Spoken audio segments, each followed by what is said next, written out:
There's been a lot of press about Meghan Markle's surprise appearance alongside Oprah at the Montecito bookstore opening. But I want to know, did Oprah really know she was going to be there?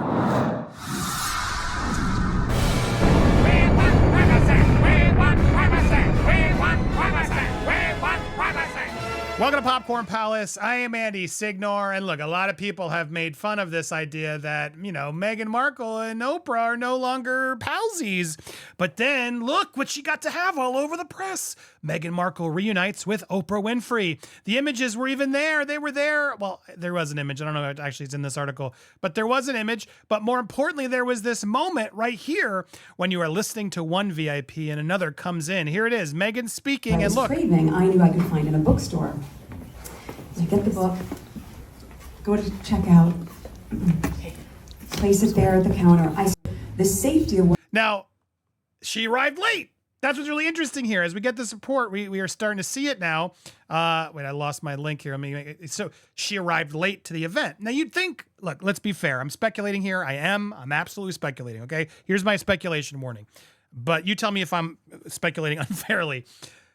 I'm guessing Oprah would know she was there, or would she? Was it all a surprise? Did Meghan speak up and step up like she sometimes does?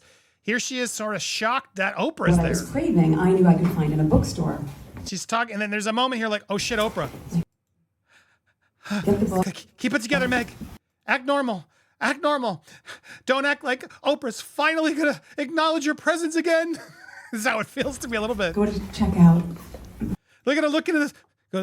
She's done this story and acting out while also looking at the corner of her eye. And then Oprah's like, oh crap, I'm being filmed. Hello. Place it there at the counter. Hi. Are you really filming me? And of course, Oprah just shows up when she wants to show up, and she made an early exit as well because she lives there in Montecito, and it's a big bookstore event. She knows the people behind it, and she's got to go be a part. But, was this really intentional? Was this intentional? That's what I'm still trying to figure out. Now, there's a lot of pictures and stuff coming from this event that Meghan attended with Oprah. And she tells a story about, for me, sneaking to New York 5 years ago was a really big deal because, she was a royal. Describing she put a cap and kept her head down. I was so uncomfortable being out in the world, because she's a royal. Hinting at the fraught time or tenure as a working royal, the safety of what I was craving, I knew I could find in a bookstore. So there it is, a new safe haven in Montecito where I guess anybody can go run into Meghan Markle at a bookstore. I don't know how Harry's okay with this, given all the, rampant acid attacks he's worried about. But this is Godmother's, this like insanely expensive, fancy bookstore because, everyone buys books. I mean, I wish they would, to be fair. I do. I think it's unfair that the bookstore is going the way of the dodo and the video store, but it is. And, just what all these rich people need to do is build another bookstore for the rich elite neighborhood of Montecito. Adjacent to a beach cafe, the bookstore is a dream. Celebrated literary agent Jennifer Rudolph Walsh, cosmetics mogul Victoria Jackson.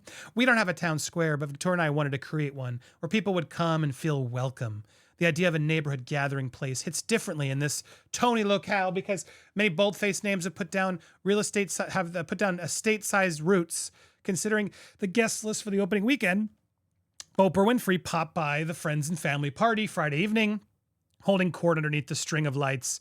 Meghan Markle was in the mix. Prince Harry silently pointing to his memoir spare. Oh, what a bozo. Which book should we buy, Harry? When asked for the book recommendation, Ellen DeGeneres, Portia Del Rossi. Look, this is just like, I can't imagine a crew I would rather hang out with less than Oprah, Harry, Meghan, Ellen, Portia, the CEO of Netflix, U.S. ambassador to the Bahamas, like these just rich elite snobs that I would just feel so awkward and I would have nothing to do with them. I can't imagine the ego and stuff there. But here at Godmother's, everyone's coming together to support the books. All the rich people decided, let's make a place where we can have fancy get-togethers and force everybody to get together is clearly what this is. Godmother's has been sprinkled with that Montecito magic. The idea for the name started with Harry at the Beverly Hills book party. He thanked Winfrey, Jackson, Rudolph, Walsh for the support, calling the trio his Fairy godmothers. Oh, Harry. So when the plans took shape, Winfrey told the shopkeepers there's really only one thing you could name it: godmothers. Okay. Now the Duke's memoir features prominently on the store's Our Local Heroes display. Another standard bookstore feature that gets to go, Meghan's children book, The Bench, which is, sorry, Meghan, it's a real bad kid's book. I want to write my own version of The Bench out of spite, because The Bench actually means something to me and my wife. And at someday I may just do it to make a better kid's book that's called The Bench and let you decide who wrote the better bench. Should I do it? Tell me in the comments down below if I should do that slightly spiteful passion project of mine. I don't want Meghan Markle to own The Bench as a kid's story. I got a great one. And it means something, unlike her weird hodgepodge of a story. Anyway, I digress. And then, yes, Meghan's book, Harry's book, DeGeneres' book, Rob Lowe, Cameron Diaz. I guess they're all there. All the locals have their books for display.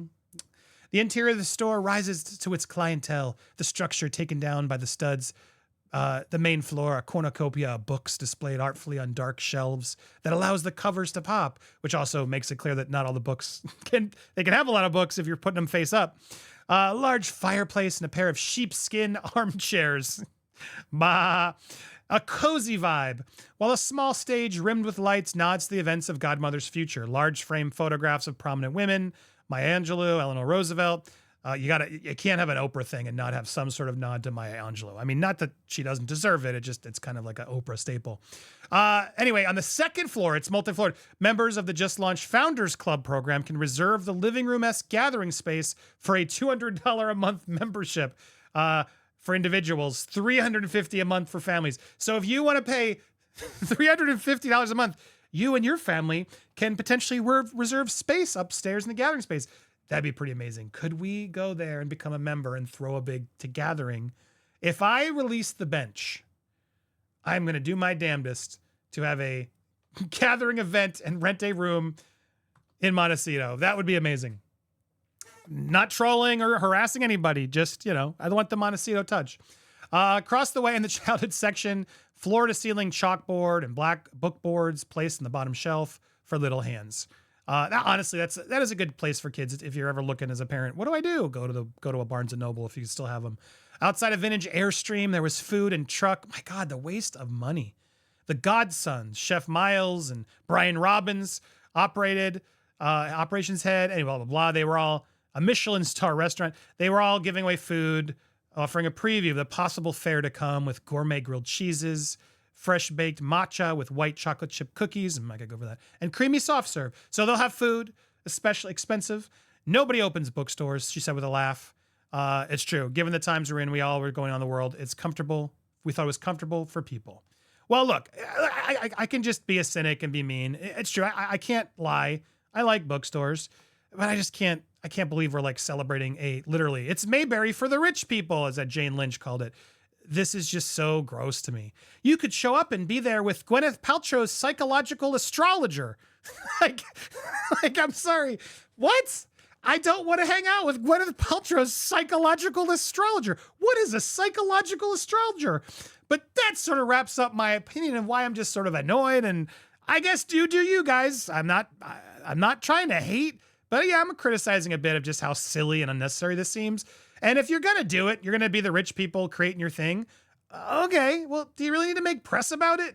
Does it got to be all over the news? How lovely that we're having a bookstore. I love this part. The founders see their customers in 3 buckets: locals, rich people, tourists, and the people they call pilgrims, who will come to Summerlin specifically for godmothers. So there's going to be people who only come out for them. There's going to be tourists, I guess, and then the locals who will always be there. Oprah just living there always. They can get together and connect over their passions and their interests. Look, I guess that's nice. I guess. Am I being too mean? Here's some images from Godmothers, in case you were curious what it looks like. It's very big. There's Meghan, serious with all those flat-faced books, because, you can fit so many books that way. Talk about a waste of real estate. There she is, seriously talking to one of the owners, Victoria.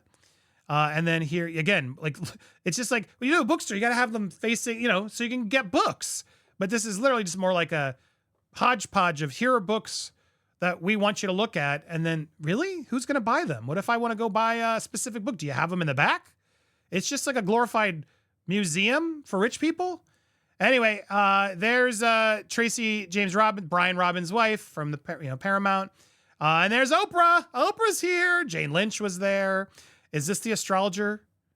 Is that that looks like Gwyneth Paltrow's psychological astrologer. Either of these guys could pull it off, right? With the necklaces? No, maybe. I'm guessing that's that person. But here they are holding hands as Meghan was in front row, gushing over the bookstore event, hugs around because they're huggers. What do you think of all this?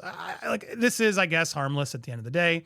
All I know is she made a quick exit, very rudely announcing to the world that she needed to make a dash for the door. Wasn't that incredible? I've got to make dinner for my kids. Bye. Did you need to say that? This is your work. You're there to promote and be a socialite. Just, do your polite exit. Why does she always got to announce the kids as she leaves? I don't know. What do you think? Do you like this? Is this me overdoing it? But more importantly, do you really think Oprah knew this was going to just be a photo op with Meghan? Or do you think she was just sort of like, she might be there, whatever, be nice, just ignore. If I'm going to have to run into her, this is it. She's my neighbor. That's kind of what I think. I don't think Oprah can go around and not ask who's going to be there, and they're not going to tell her. So that's my gut, but I want to you think. It's possible. It's possible. I want to hear your thoughts. And then meanwhile, make sure you hit that subscribe button if you haven't already. Hit that bell for all alerts. For more royalty and fun, hit the thumbs up. Let's get into it, guys. I love you guys so much. Thanks for bearing with us, watching all of our amazing content. You guys are the best. A lot more is coming. In fact, stay tuned. This Friday, we'll have some big news regarding my trip to London. Stay tuned.